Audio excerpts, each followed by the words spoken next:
Hey everybody, it's Coach here with the deck profile. This is my Narukami Noble build, and what I mean by noble is that right there.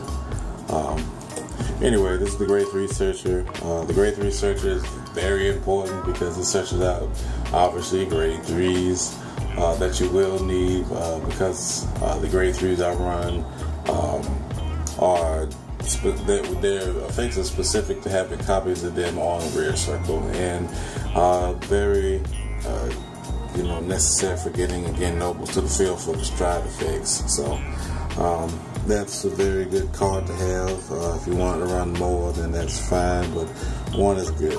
So I'll start with my zeros and work my way up. The most important trigger out of all of this is the Noble Heal trigger. Granted, it is a 10k shield from hand, but because she's a noble, she is very important.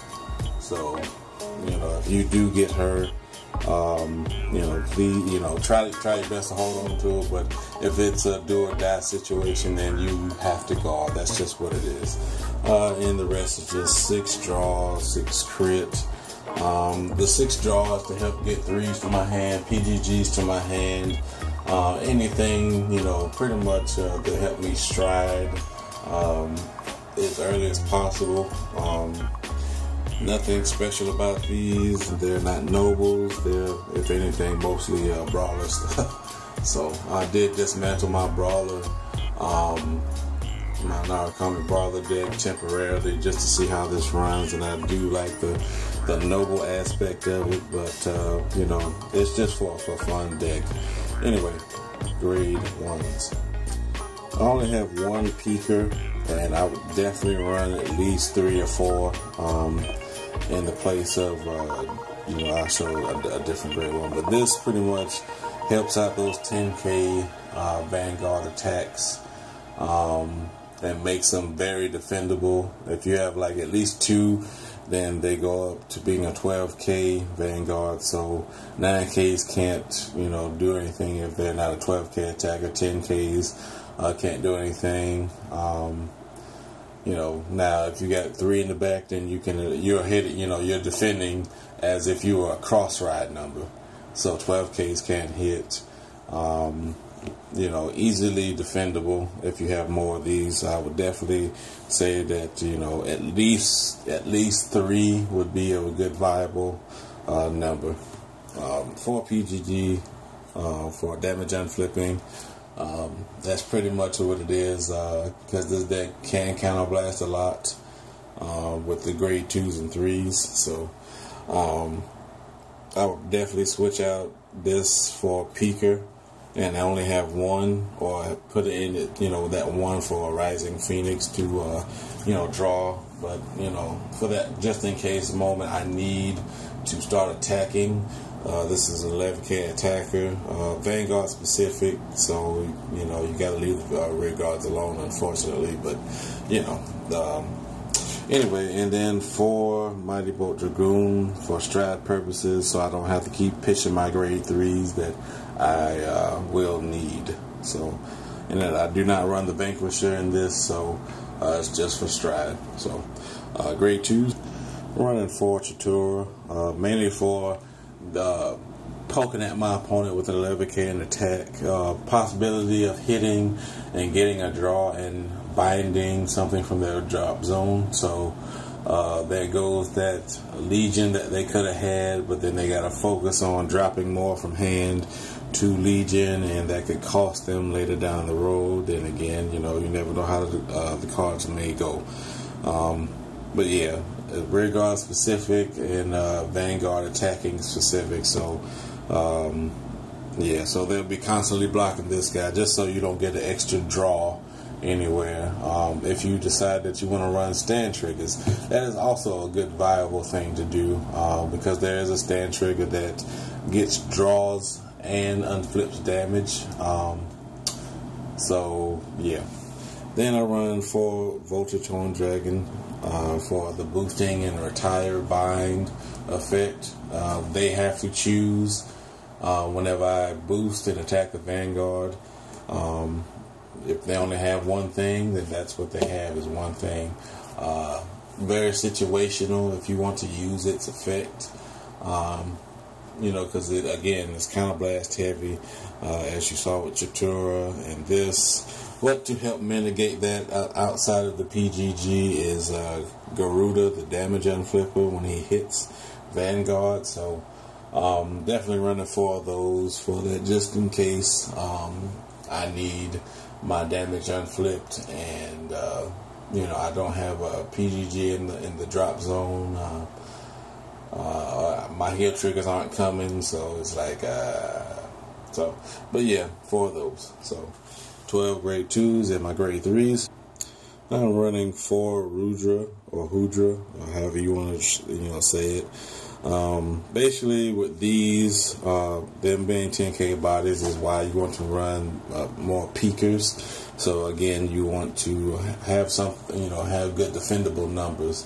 Also, I run this one because of its retire effect, and again, you have to have multiple copies on Rare Circle, so at least have 1 on Rare Circle. Not only that, but he's also a noble. That comes into a good reference to the stride that I am running in here. So anyway, when you attack the Vanguard, you counterblast 1 if you have hopefully you got 1 on rear guard. If you got 2, then your opponent has to choose 1 rear guard per copy of him on rear circle and retire it. So if you unfortunately have all 4 copies on field, 1 on Vanguard, 3 on rear guard, then for 1 counterblast you just got rid of 3 units. So that's awesome, but it's not necessary because the stride, I'll show you later, does a much better job. So and this is the main boss that you want to run, is Indra. When this basically, again, with the copies on rear, I get to crit per copy. So if your opponent is grade locked, and you can force out perfect guards if you are able, if they have them. If they want to play the grade 2 lock game, then this is not the deck they want to do it against, because this is not a limit break ability, so you can easily start swinging and start getting off extra damage early as possible. So all you got to do is make sure you have at least 1 copy, so you're swinging for 2 damage. So again, if they are grade locked or play their grade 2 lock game, and so they can stride first, that's fine. So make them pay. And now finally for the strides, run 1 Zorus for that on hit, retire, and bind 2 from drop zone. Not necessary, but it's okay for that on hit pressure. I run 3 Madu for getting those grade 3s back, and they are 10k bodies, so those 3s will easily be reusable and recyclable, and you can start using those 3s again to place on field, because they're nobles for Vishnu.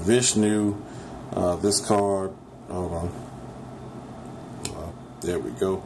When this attacks the Vanguard, for each of your noble rear guards, your opponent chooses 1 of his or her rear guards, retires it, and binds it face up. If 3 or more units were retired by this effect, it gets a crit into the end of battle. Now, that go again, assuming you get at least 2 3s and 2, or at least 1 or 2 heal triggers. If you can get all. Now, if you get all 3 heal triggers in the back row, then that's kind of a bad draw. You want those heal triggers to go off, when you drive check them. So yeah, but if it's that unfortunate that you just so happen to draw those heal triggers, you play them, guard with them, whatever. But them being noble is what's important, because if your opponent has a full field and not much hand, then they're going to need to come up with something, unless they're like OTT or something. But I like the fact that they have to bind their whole field. It's kind of like Nubatama's Kabuki Kongo. except for they go back into their hand, which sucks. But they stay in the bind zone, which is great, and this is pretty much a free effect as long as you have noble rear guards. There's no counterblast cost, no persona flipping. A very overlooked card. I haven't seen too many people, if any people, running this card.